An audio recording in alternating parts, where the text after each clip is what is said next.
Warahmatullahi wabarakatuh. Selamat malam dan salam sejahtera. Hai, apa kabar semua? Semoga sehat stabil dan selalu berbahagia. Amin. Senang sekali bisa hadir di sini live Instagram Medis yang merupakan kegiatan rutin Yayasan Hipertensi Paru Indonesia sebulan sekali yang membahas tentang hal-hal yang berkaitan dengan penyakit hipertensi paru. Live Instagram malam ini YAPI bekerja sama dengan INA PH dan Oksigen FKUI dengan judul To Know More About Pulmonary Hypertension in GATS. GATS merupakan singkatan dari Grown Up Congenital Heart Disease yang berarti penyakit jantung bawaan pada orang dewasa. Nah, bagaimana penjelasan selengkapnya? Simak terus 1 jam ke depan bersama moderator kita, Dr. Alicia Miracle Simorangkir dan Dr. Lauri Yunita SPJPK FVH sebagai narasumber. Nah, baik. Sudah bergabung nih Dr. Alis. Halo Dr. Alis, selamat malam. Selamat malam, Kak Isla. Iya, Bagaimana kabarnya malam ini, Dok? baik, baik. Bagaimana kabarnya? Alhamdulillah baik juga. Baik, ya, saya perkenalkan dulu ke teman-teman. Ini Dr. Alis yang akan menjadi moderator malam hari ini. Bener ya? Gimana panggilannya, Dok? Iya, Alicia, Kak. Ya, oke. Saya akan membacakan CV dari Dr. Alis secara singkat. Nama lengkapnya Alicia Miracle Simorangkir, biasa dipanggil Alis. Lahir di Jakarta 17 Desember 2005, menjadi mahasiswa FKUI tahun 2023. Masih muda banget ini berarti ya. Umurnya masih separuhnya umur saya ini. Lulusan sekolah musik juga, YPM ya dok ya. Wah, ini pinter nyanyi, pinter main musik juga ini ya. Amin. Dan aktif, aktif juga di berbagai kegiatan selama menjadi mahasiswa, salah satu di antaranya aktif sebagai staf divisi Public Relation and Registration. Oke, sudah siap ya dok untuk memandu acara kita malam hari ini dok? Siap. Terima kasih, Kak. Oke, kita sambil nunggu narasumber kita malam ini, Dr. Lauri Yunita. Uh, belum bergabung ya ini Mas Ian. Oke, sebelumnya kita ngobrol dulu aja dok ya, sambil nunggu narasumber kita. Dokter sudah pernah nih tahu tentang penyakit hipertensi paru? Iya, sudah sempat research juga. Iya, uh, masih jarang-jarang ya dok ya, masih awam juga tentang ini ya dok ya. Iya, Kak. Oke, kita narasumbernya belum masuk ya Kak Wen ya.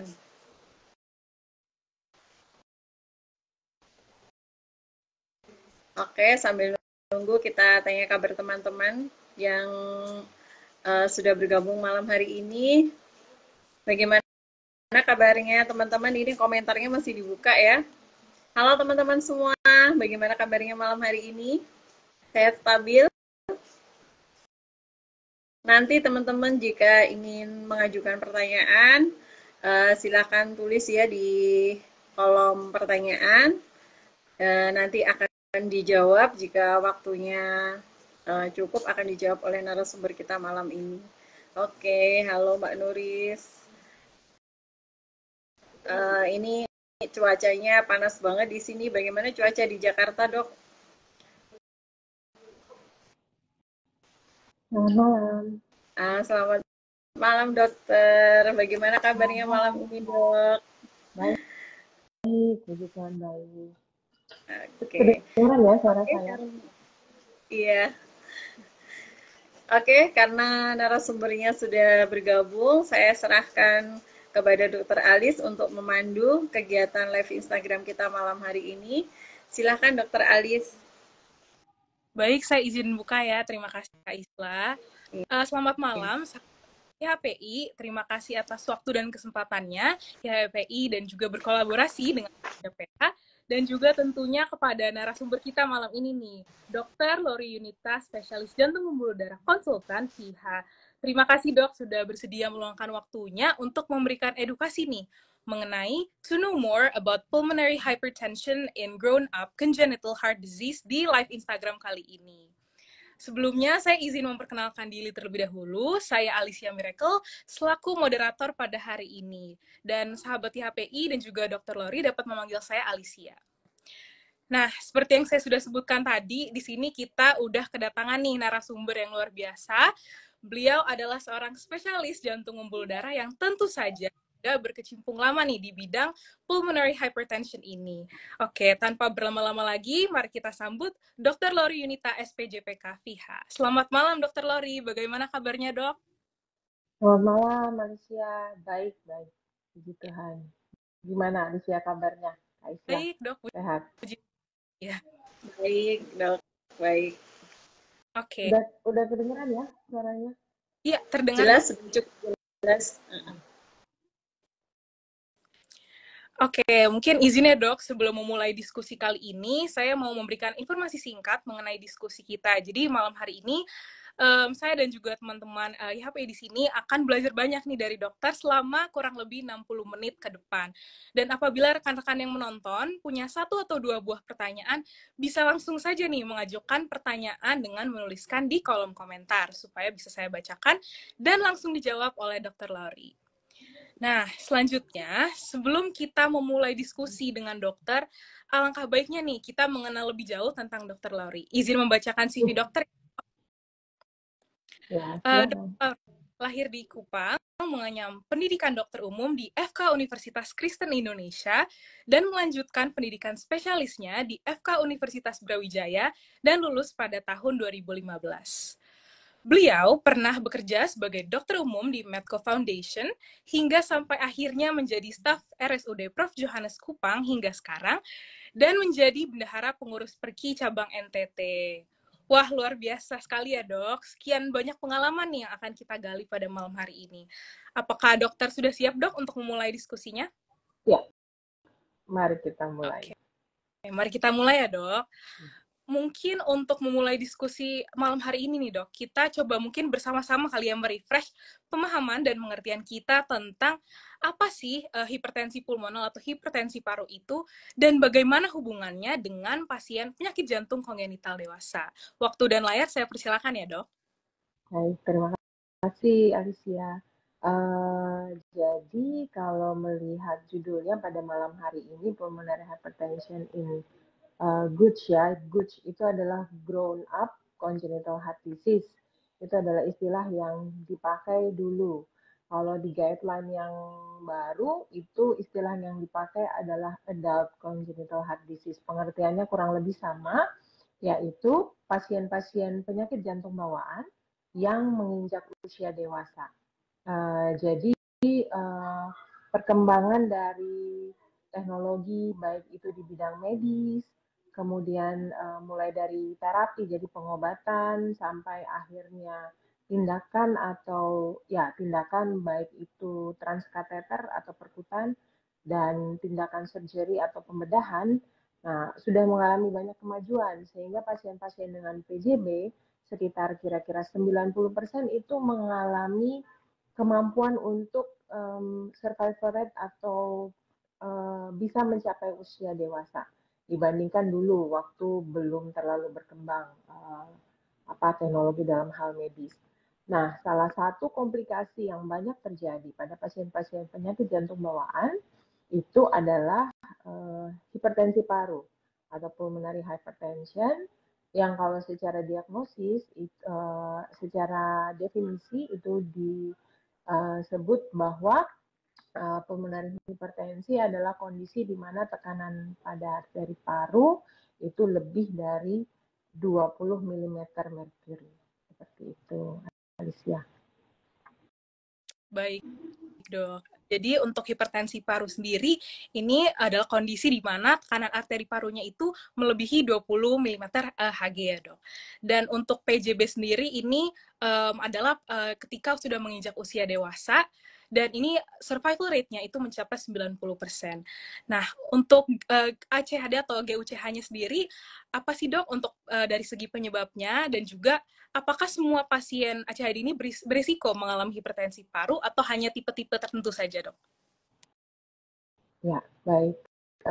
Jadi sebenarnya sih ini GUJ ini adalah suatu kondisi yang kita harapkan ya. Jadi bahwa pasien-pasien PJB yang tadinya kita jumpai di usia anak-anak, kemudian mereka bisa mencapai dewasa, tapi juga pasien yang baru terdiagnosis pada saat dia usianya lebih dari 18 tahun. Nah, salah satu hal yang uh, sebenarnya merugikan adalah kalau misalnya PJB yang kita dapatkan ini sudah di usia dewasa, maka dia sudah mengalami perubahan. Salah satunya, contohnya adalah perubahan di capillary bed atau di lingkungan parunya itu yang karena tekanan overload, overload pressure dan overload volume terjadi sehingga mengakibatkan perubahan struktur di kapilari paru yang menjadi salah satu penyebab dari meningkatnya tekanan paru. Nah, penyebab itu semua terjadi sampai sekarang ini PJB sendiri itu tidak diketahui, dan yang bisa mengalami hipertensi paru itu tidak semua PJB. Beberapa seperti yang tadi Alicia sebutkan, hanya ada beberapa tipe PJB yang komplikasinya adalah hipertensi paru. Sebagai contoh adalah yang kita sebut dengan left to right shunt atau pirau kiri ke kanan, yang simpel seperti ASD, PSD, PDA yang belum dikoreksi atau yang terlambat dikoreksi dan sudah terlanjur mengalami hipertensi paru. Contohnya seperti itu, dan ada tipe yang lain-lain. Begitu. Ya, siap dok. Jadi untuk PJB ini etiologinya sendiri tidak diketahui dan tidak semua PJB ini mengalami hipertensi paru ya dok. Hanya beberapa tipe tadi yang contohnya seperti yang sudah dokter sebutkan. Nah, lalu bagaimana sih dok untuk mendiagnosis dari GUCH-nya ini sendiri? Baik, jadi kalau untuk mendiagnosis kita selalu mulai dengan anamnesis. Jadi dari anamnesis yang baik kita bisa menegakkan diagnosis 80-90%. Kalau anamnesis yang bisa kita jumpai itu paling sering adalah keluhannya sesak napas atau cepat capek dengan aktivitas. Itu bisa dialami mungkin sebenarnya dari kecil tapi dianggap sambil lalu. Nah, baru pada saat usia dewasa baru dia mengalami keluhan yang makin memberat sehingga itu dia sampaikan pada saat dia periksa ke kita.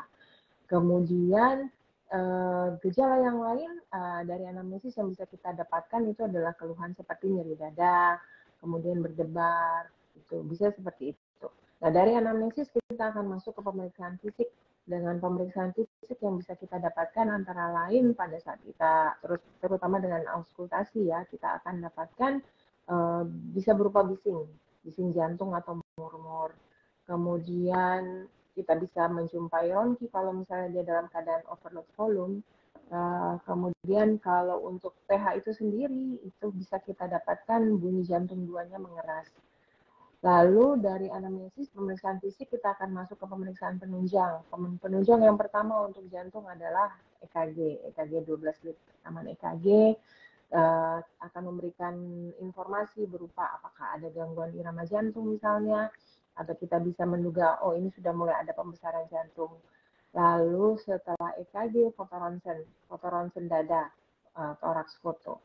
Dari toraks foto itu kita bisa lihat gambaran terutama adalah untuk paru.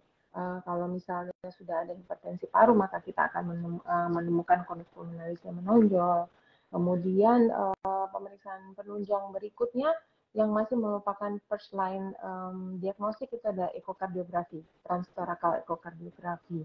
Dengan eko kita akan bisa menilai struktur dari indera kardiak, kita akan temukan defek kalau memang ada defek, ya misalnya ASD, PSD, PDA tadi. Kemudian ada beberapa parameter yang bisa kita pakai untuk kita menentukan ini kira-kira probabilitas atau kemungkinan untuk pulmonary hipertensinya ringan atau tinggi, kecil atau tinggi. Lalu pemeriksaan lain untuk pH pada Gucci ini adalah kateterisasi jantung kanan. Ini adalah gold standar, jadi dengan memasukkan selang atau kateter masuk ke jantung sebelah kanan, kita akan ukur pressure terutama di ventrikal kanan dan di arteri pulmonal untuk bisa tadi diagnosisnya bahwa tekanan di pulmonary artery pressure itu lebih dari 20 mm Hg. Kalau kita dapatkan hasil seperti itu dari kateterisasi, maka tegak ini adalah PH. Seperti itu. Baik, Dok. Jadi untuk diagnosis sendiri ini dimulai dari anamnesis, kemudian pemeriksaan fisiknya seperti auskultasi, kemudian rongki pada overload volume, dan juga pemeriksaan penunjangnya ini contohnya seperti EKG, ronsen, transtorakal echo, dan juga kateterisasi jantung kanan ya, Dok. Nah, kira-kira apa saja sih, Dok, opsi pengobatan untuk pasien Gucci ini dengan hipertensi paru, dan kira-kira tantangan terbesarnya ini apa, Dok? Baik. Jadi pasien-pasien PH pada PJB atau Gucci itu paling sering kan dia tampilan klinisnya adalah heart failure atau gagal jantung. Jadi kita bisa terapi gagal jantungnya, bisa dengan pemberian jadi lebih ke simptomatik ya. Misalnya kalau dia overload cairan kita berikan diuretik seperti itu. Kemudian bila perlu kita berikan digoxin. Nah untuk hipertensi pulmonalnya sendiri yang kita cari adalah regimen terapi yang memberikan manfaat. Satu, memperbaiki hemodinamik. Kemudian yang kedua, memperbaiki quality of life dari pasien PH itu sendiri. Karena tadi kalau kita ingat bahwa keluhan utamanya adalah sesak napas atau cepat capek, maka yang akan kita dapatkan quality of life dari pasien itu menurun. Jadi kalau misalnya dia harusnya bisa bekerja lebih lama, ini dia jadinya baru sebentar terus harus istirahat misalnya. Ada ibu rumah tangga yang kita tahu bukan suatu pekerjaan yang mudah, harus menyiapkan ini itu dalam rumah tangga. Nah itu biasanya keluhan cepat capeknya itu akan sangat mengganggu. Nah dengan terapi medikamentosa yang sekarang ini sudah ada seperti golongan PDE5, sildenafil misalnya, kemudian golongan seperti bosentan misalnya, nah itu tujuannya adalah seperti yang tadi, memperbaiki hemodinamik, memperbaiki quality of life dari pasien dan vasodilator. Karena kan yang terjadi pada hipertensi pulmoner adalah vasokonstriksi. Itu untuk terapi medikamentosanya. Nah, yang menjadi tantangan atau seringkali masalah yang dijumpai setelah waktu saya sekolah, waktu saya ambil fellowship di Harapan Kita, itu saya menjumpai betapa obat seperti sildenafil ini benar-benar meningkatkan quality of life atau kualitas hidup dari pasien dengan PH. Nah, pada saat saya sudah kembali ke daerah, saya di Nusa Tenggara Timur, itu obat sildenafil sangat sulit untuk didapatkan. Itu yang pertama, harganya untuk yang paten harganya cukup mahal. Nah, untuk yang generik itu sebenarnya cukup terjangkau, tapi ketersediaannya entah kenapa masih sangat sulit. Jadi pasien kalau dia tidak punya akses untuk ambil obat di Harapan Kita, maka dia bisa akhirnya tidak minum obat untuk beberapa waktu. Nah, itu tantangan yang saya sendiri alami untuk pasien-pasien saya yang ada di NTT. Sampai saat ini saya masih berusaha untuk mencari kira-kira bagaimana caranya supaya obat ini bisa tersedia dan pasien bisa dapat konsumsi dengan rutin. Kira-kira seperti itu, Alicia. Oke, Dok. Jadi untuk opsi pengobatannya sendiri ini berupa obat simptomatik, contohnya tadi seperti overload cairan diuretik ya, Dok, atau kemudian ada digoxin, dan juga hipertensi paru. Ini biasanya memperbaiki hemodinamik dan juga quality of life dari pasien itu sendiri, karena biasanya itu gejala-gejala seperti sesak, cepat lelah, dan seterusnya. Dan kemudian sebenarnya apa aja sih, Dok, effort atau perkembangan gitu ya dari segi medis terkait ketersediaan obat tadi, contohnya seperti sildenafil? Sorry, bagaimana? Boleh diulang? Oh iya dong, nggak apa. Menurut saya apa yang menjadi perkembangan dari segi medisnya ini terkait keterbatasan dari ketersediaan obat? Iya, ya itu tadi ya. Kalau misalnya jadi untuk pasien-pasien yang masih punya akses untuk bisa kontrol keharapan kita, itu mereka bisa dapat obat bisa sampai 3 bulan, 6 bulan seperti itu. Nah, untuk pasien-pasien yang bahkan sedangkan untuk pasien yang bahkan untuk dari daerah terus dia ke ibu kota provinsi saja sulit. Nah, itu yang masih menjadi kendala buat kita saat ini. Di rumah sakit kami saat ini sildenafil tersedia, tapi karena keterbatasan jumlahnya, jadi pasien masih hanya bisa dapat untuk 7 hari dan akhirnya setiap 7 hari dia harus kontrol untuk dapat obat.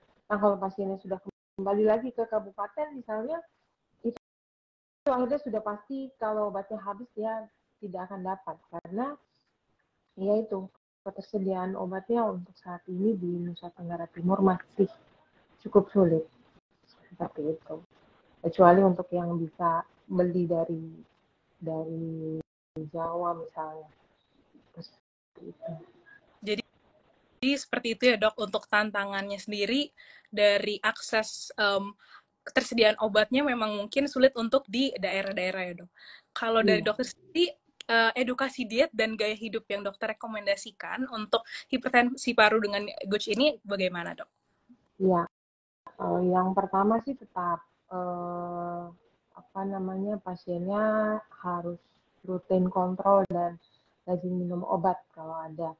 Kemudian yang kedua, untuk kalau diet tetap harus diet sehat seperti orang pada umumnya.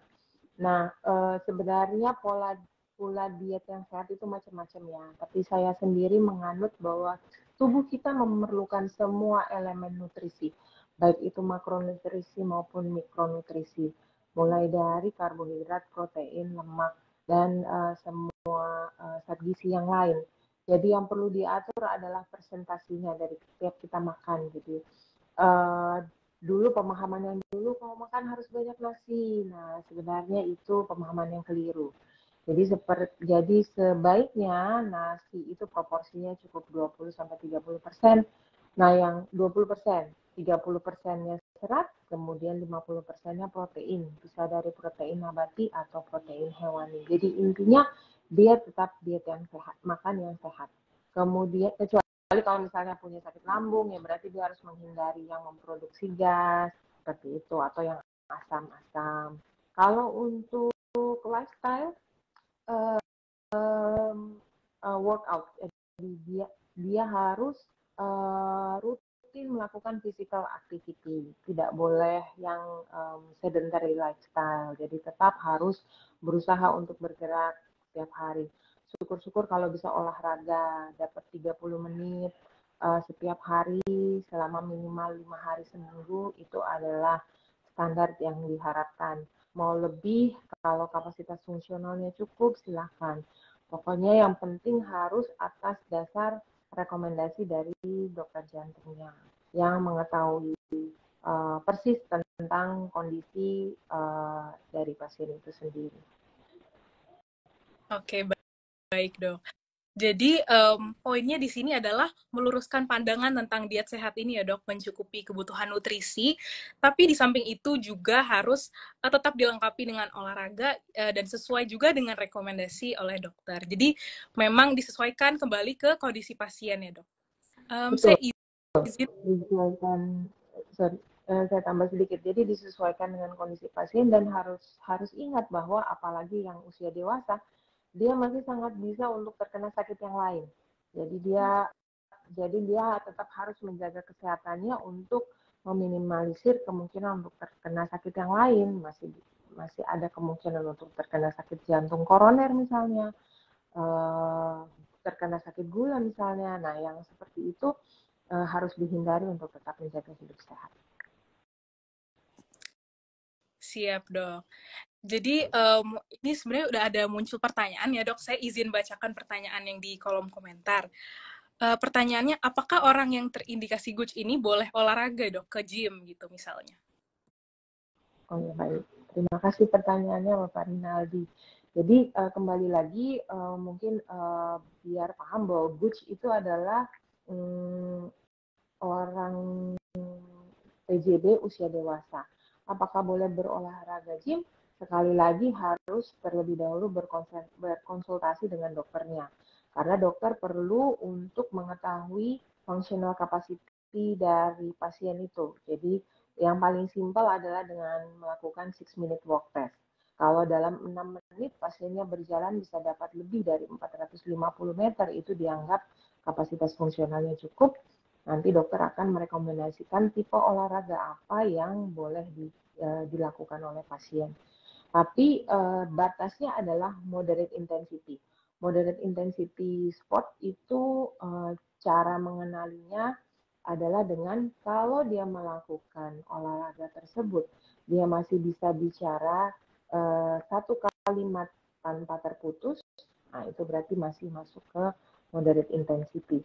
Kemudian cara mengetahui moderate intensity adalah dengan mengukur heart rate. Jadi selama heart rate-nya itu 75-80% dari heart rate maksimal, berarti itu olahraganya cukup untuk pasien itu. Jangan lebih dari 80% heart rate maksimal.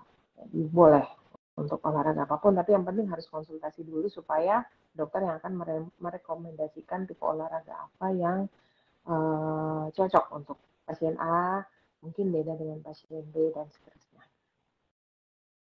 Siap dok. Jadi sudah terjawab ya tadi untuk olahraga gym itu sebenarnya boleh atau enggak sih? Jadi kembali dikonsultasikan ke dokter dan juga tentunya menyesuaikan dengan functional capacity dan juga moderate intensity dari pasien ini. Jadi satu kalimat tanpa terputus dan juga pemeriksaan heart rate-nya. Oke dok. Saya izin bacakan pertanyaan lagi ya dok. Ini ada di kolom komentar. Izin bertanya, dok, apakah koreksi PJB seperti tindakan BTT shunt juga bisa memberikan resiko pulmonary hypertension untuk pasien? Oke, baik. Terima kasih untuk pertanyaannya. Ini sepertinya memang ini ya, berarti mungkin pertanyaan dari orang tua pasien ya. Jadi BT shunt itu adalah suatu tindakan paliatif atau bridging yang dilakukan dengan tujuan memperlebar ukuran dari arteri pulmonal yang tadinya sempit.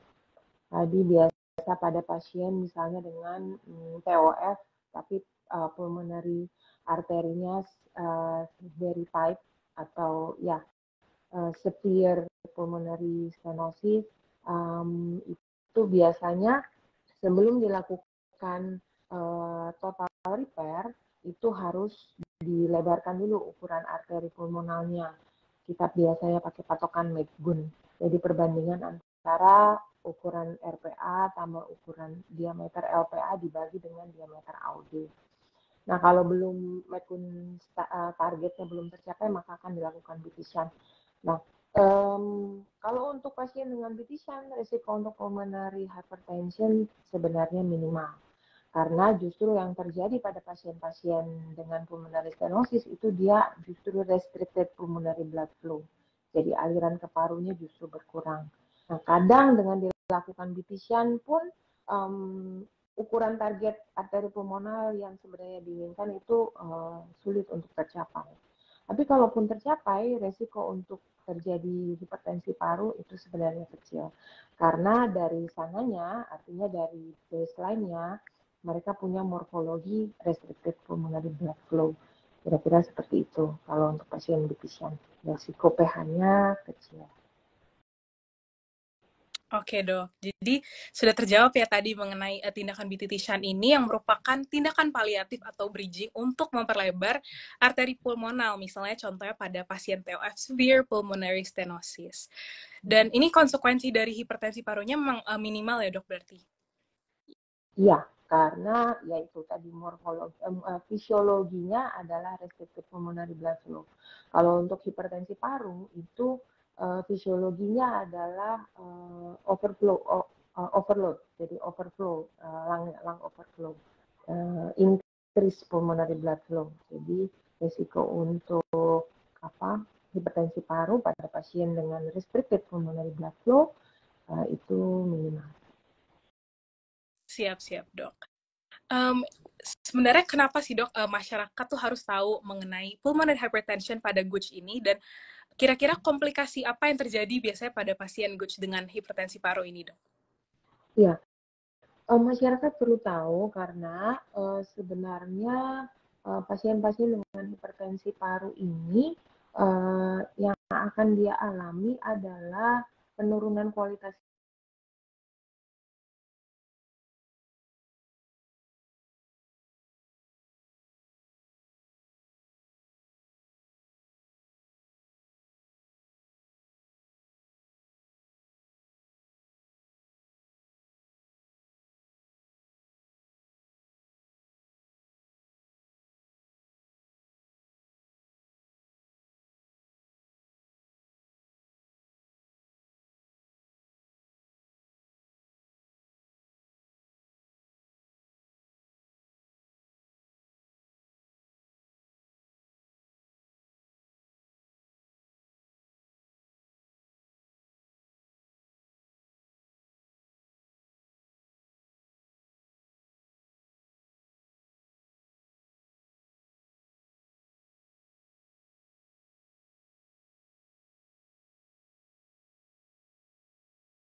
sekali dok. Tadi Oh, nggak melanjutkan, apa-apa. iya, melanjutkan tadi dari yang kesan-pesan dokter ya dok.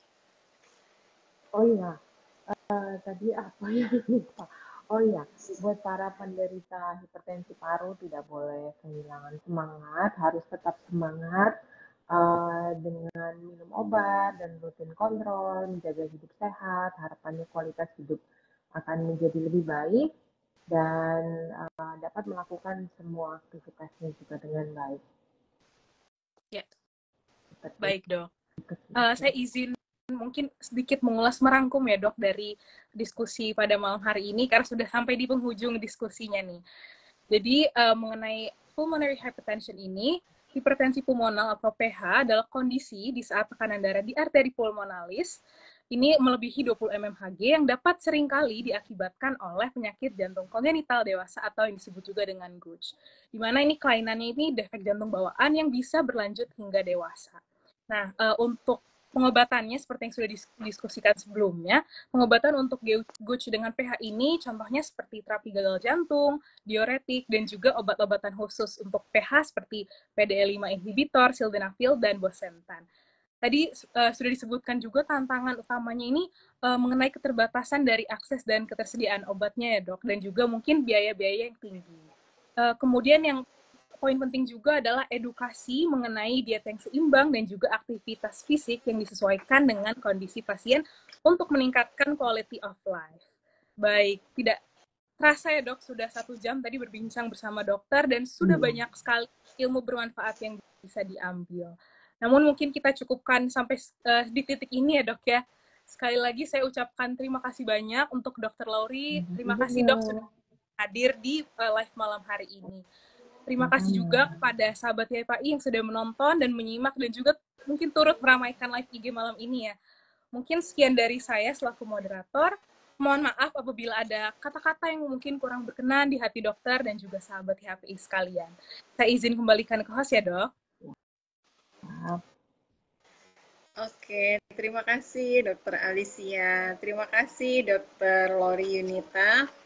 Seru sekali ya pembahasan materi malam ini, sampai tidak terasa waktunya 50 menit, hampir 1 jam sudah terlewati. Semoga bisa menambah pengetahuan teman-teman semua. Sekali lagi terima kasih Dokter Lori Yunita dan Dokter Alis atas kebaikannya sudah berkenan berbagi ilmu dan waktunya. Semoga semakin sukses, sehat-sehat, dan bahagia selalu. Oke, saya menambahkan tadi pertanyaan tentang apakah semua orang bisa bergabung di HPI. Kami membuka pintu lebar-lebar kepada semua pihak yang ingin bergabung di HPI. Apabila sebagai pasien hipertensi paru bisa bergabung menjadi anggota kami, dan juga mendapatkan fasilitas-fasilitas penting, diantaranya adalah mendapatkan akses sildenafil dengan harga hemat ya, 50% diskonnya, bukan diskon ya, akses ekonomis, jadi harganya itu bisa sampai 50% dari harga kalau kita beli di apotek luar. Nah, itu hasil kerjasama YHPI dengan PT Novel. Nah, itu salah satu hal yang sangat penting dan juga dibutuhkan oleh pasien, karena meskipun sildenafil sekarang stoknya di rumah sakit ada, kadang-kadang masih kosong atau dosisnya melebihi dari jatah dari BPJS. Misalkan jatahnya hanya 3 kali 20, tetapi pasien harus minum 3 kali 40 atau 3 kali 50, sehingga sisanya ini harus beli sendiri. Nah, kalau beli di apotek luar itu mahal. Kalau kita beli di apotek yang kerjasama dengan YHPI ini harganya lebih murah, jauh-jauh lebih murah, dan itu sudah dinikmati oleh pasien di seluruh Indonesia. Apalagi di daerah timur, daerah Papua itu belum dapat itu dari rumah sakit, dari BPJS itu belum dapat. Jadi mereka harus benar-benar beli sendiri 100%. Nah, itu salah satu keuntungan dari menjadi anggota YHPI bagi pasien hipertensi paru. Nah, itu masih banyak yang lain. Di HPI juga diajarkan gaya hidup sehat seperti yang sudah dijelaskan oleh Dr. Lori tadi. Kita secara bertahap menjelaskan, kita buat kelas khusus di WhatsApp, grup WhatsApp membahas tentang gaya hidup sehat atau kita sebut dengan 5H3B. Ada di situ. Kemudian juga live Instagram seperti ini, ada kulwap medis, kulwap psikolog juga kan, tidak hanya secara medis tapi juga secara mental juga ya dok ya, butuh dukungan. Kita juga ada keluarga psikolog juga, jadi ada pendampingan bagi pasien juga caregiver. Keluarga pasien juga bisa bergabung, ada grup caregiver khusus untuk keluarga atau pendamping dari pasien. Nah, bagaimana untuk apabila bukan pasien, bukan keluarga pasien, masyarakat umum atau dari tenaga kesehatan bisa bergabung menjadi relawan di HPI-nya. Bisa bergabung, ada relawan dokter, ada juga relawan dari tenaga kesehatan yang lain, mahasiswa-mahasiswa kedokteran seperti Dokter Alis ini juga tergabung di relawan-relawan di HPI. Nah, jadi semua orang bisa membantu karena semakin banyak yang bergabung, semakin banyak yang membantu, semakin mempercepat program awareness kita. Semakin banyak pasien yang cepat terdiagnosa, mereka akan lebih cepat tertangani sehingga kesempatan untuk mendapatkan penanganan ini lebih besar. Nah, jadi kualitas hidup mereka jadi lebih baik, lebih banyak yang terselamatkan. Terima kasih teman-teman yang sudah meluangkan waktunya, dukung terus program awareness HPI ya, bisa dengan membagikan pengetahuan tentang hipertensi paru, tentang adanya Yayasan Hipertensi Paru Indonesia. Kami ada sosmed, ada juga websitenya, di situ lengkap ada artikel-artikel dan segala penjelasan tentang hipertensi paru. Saya sebagai host, jika ada kekurangan atau salah kata, mohon maaf yang sebesar-besarnya. Sehat jiwa raga dan bahagia selalu. Sampai jumpa di live Instagram selanjutnya. YHPI bersama kita kuat. Terima kasih dokter. Sampai jumpa di kesempatan berikutnya. Selamat malam. Wassalamualaikum warahmatullahi wabarakatuh.